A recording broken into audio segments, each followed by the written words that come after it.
Hello and welcome to the Inside Track, the podcast where we chat about all things that give you the edge in the world of innovation, business, design, tech, and culture.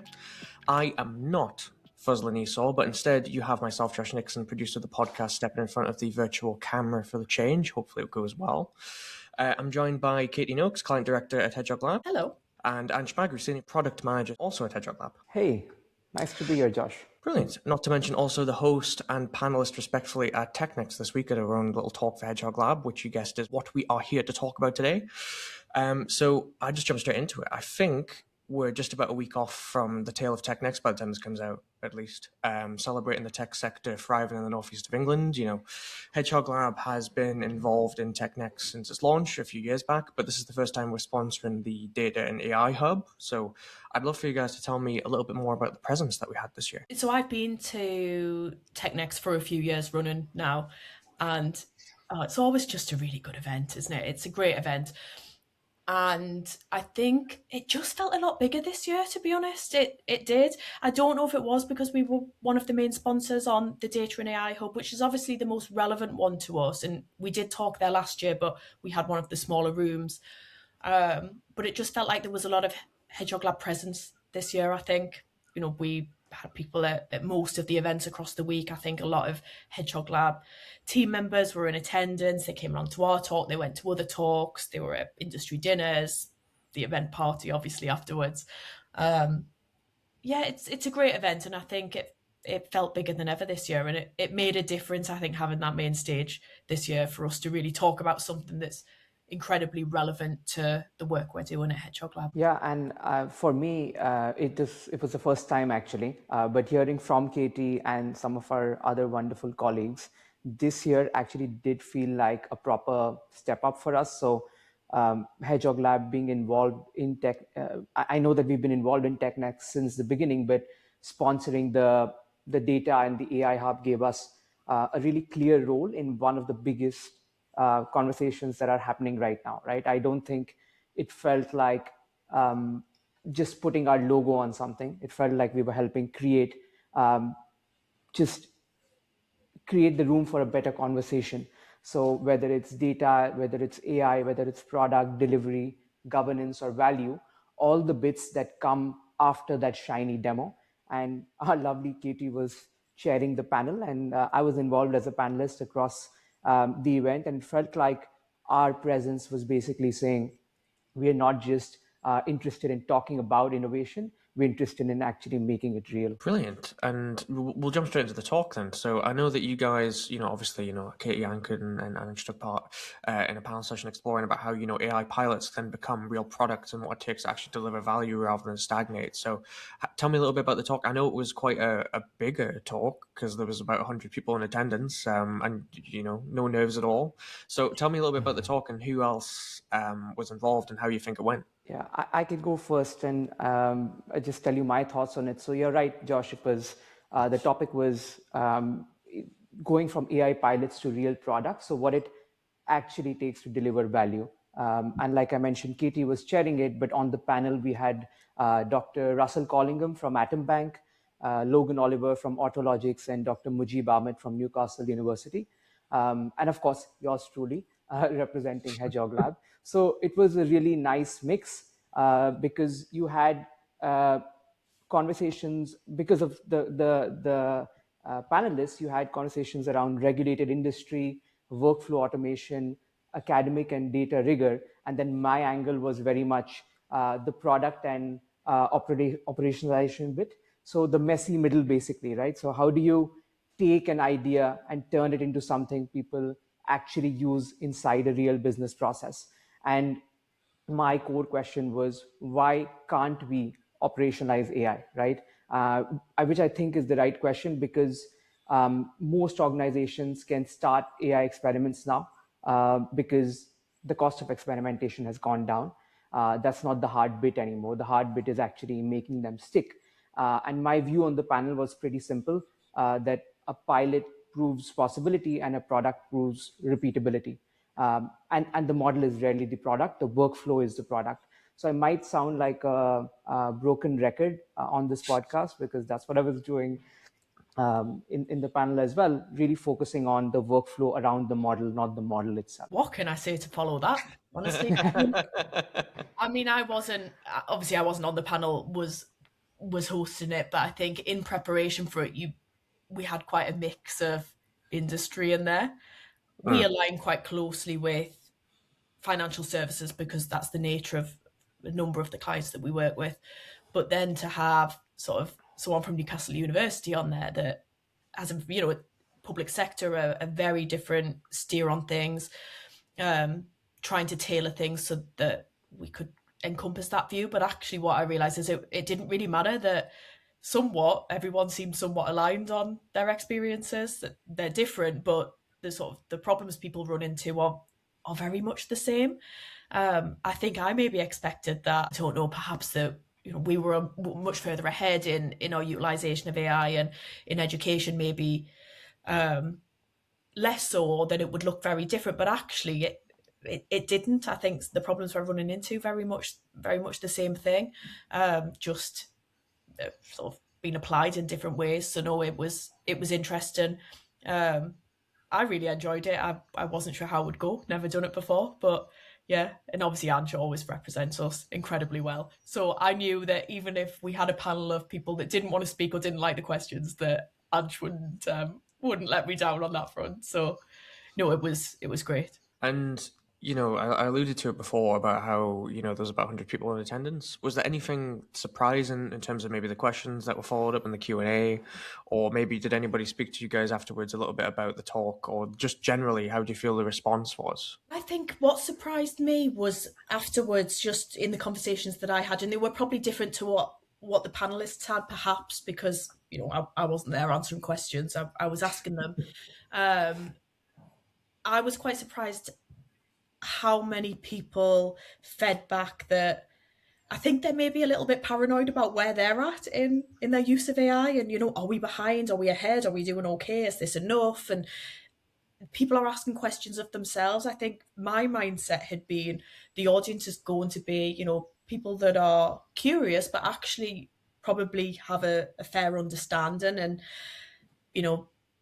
they're looking for something new or inspirational, but actually that's probably not the case. I think some of them were looking for assurance that, are we on the right track? And, okay, we're not as far behind as we think we are, or actually the problems that we're having, other people are having those too, even those that are, heavily ingrained in this industry. So for me, that was something maybe I hadn't expected. Yeah, I think similar conversations with the product lens that I had with some people after the panel and during the Q&A in the panel discussion. So what surprised me in a very in a good way was how practical the conversations were afterwards, right? People weren't just asking which model should we use or what tool is the best. They were asking about ownership. They were asking about trust, governance, and adoption. So how do you get teams aligned? How do you know when something is ready for production? What happens when the AI is wrong? That tells me that the market is maturing, because a year or two ago, a lot of the AI conversations were still very capability led. So can it summarize this? Can it generate that? Can it automate this bit? Now the better question is emerging: can the business rely on it? And I think that's a much more useful conversation. Definitely. I think that's sort of the point that I made about people wondering where they're at on that journey.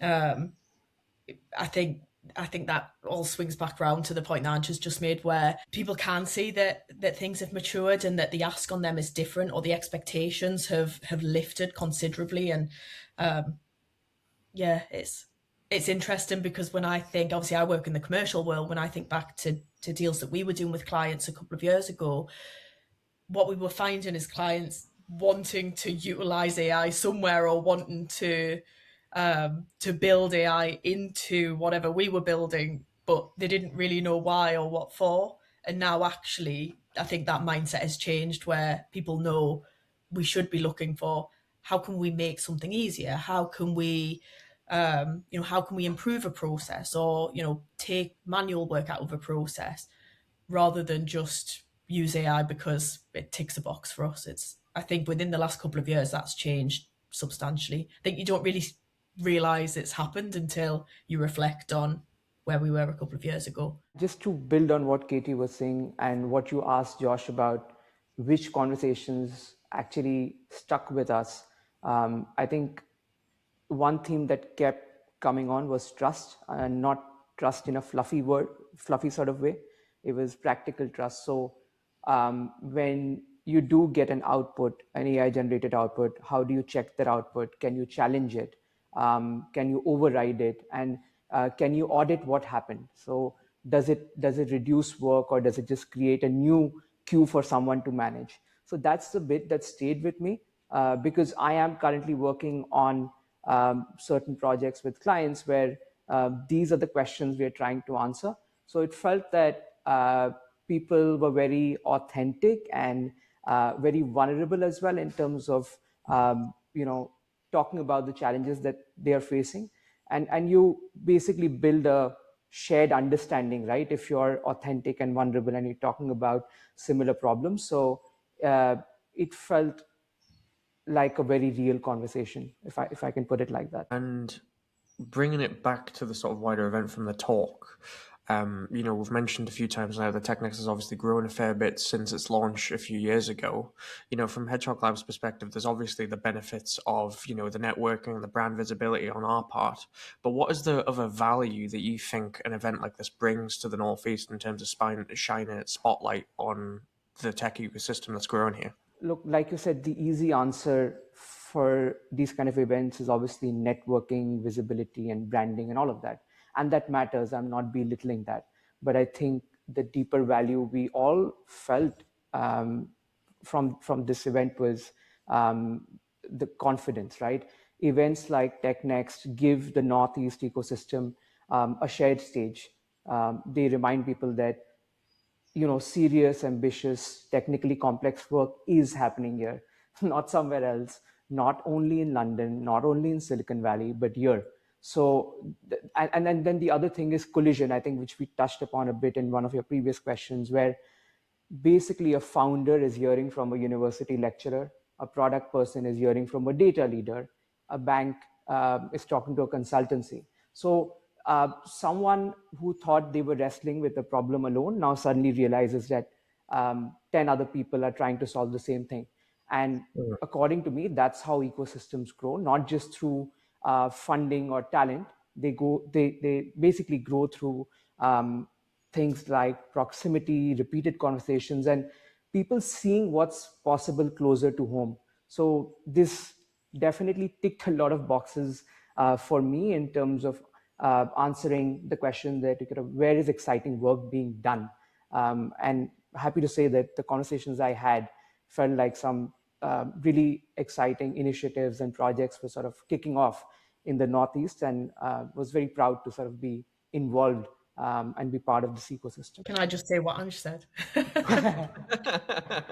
No, I think all of that is absolutely true. I think if you're not from the Northeast, it's you do maybe look at London as sort of the central point, especially in the UK, of where big things are happening in the tech space. But I think it does help to put us on the map a little bit. I think there are a lot of tech companies in the Northeast that are doing some really interesting things. And are sort of in some ways leading the way in their space in some cases. So I think it's nice for to see that side of it, for us to those businesses to interact. We'll be at that event and we'll be talking to other tech businesses in the Northeast. You might be talking to someone that's wanting to get into the tech industry and they're a little bit curious about it. People that are in education that are intrigued. Those that are at the top of their game and are knowledge sharing at the event. So it's a good community event. It's not a pretentious event. It's relaxed. It's great for the Northeast. But I think I live obviously in Newcastle, and it also then brings together the sort of subsets of the Northeast as well. So people from Durham and Sunderland, Teesside.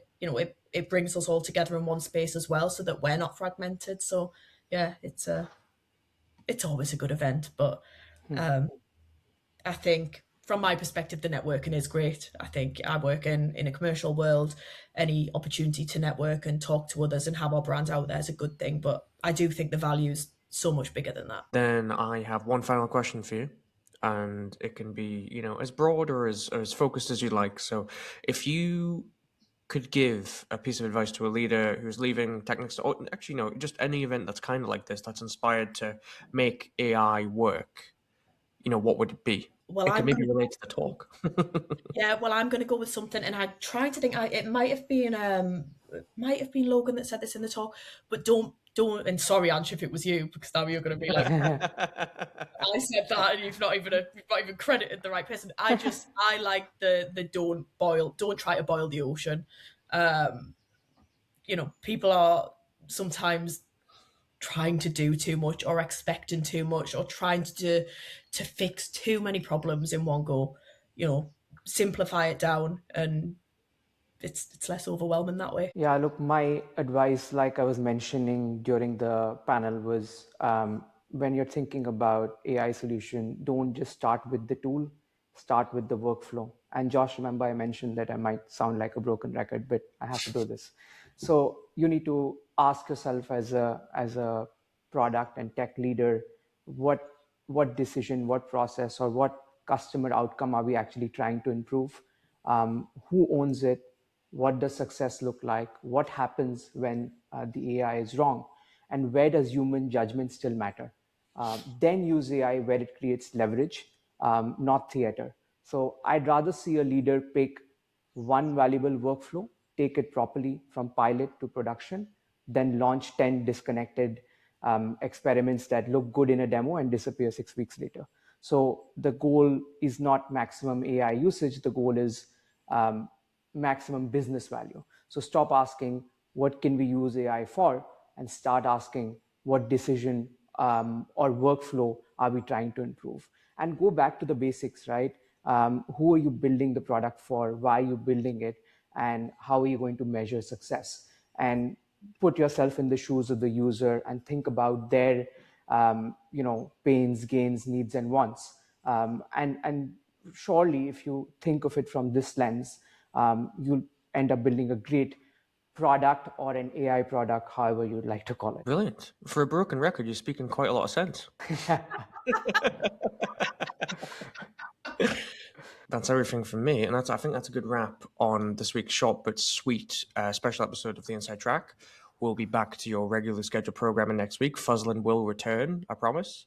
Thank you to Katy and Ansh for taking the time out of the day to join me, and thank you, kind listener, for listening. To find out more about our sessions, briefings, product leaders, and indeed our expert network, head on over to our website in the show notes or find our social channels. Our Hedgehog Lab or Label Sessions on LinkedIn is a great place to start. And of course, this very podcast for more. So until next time.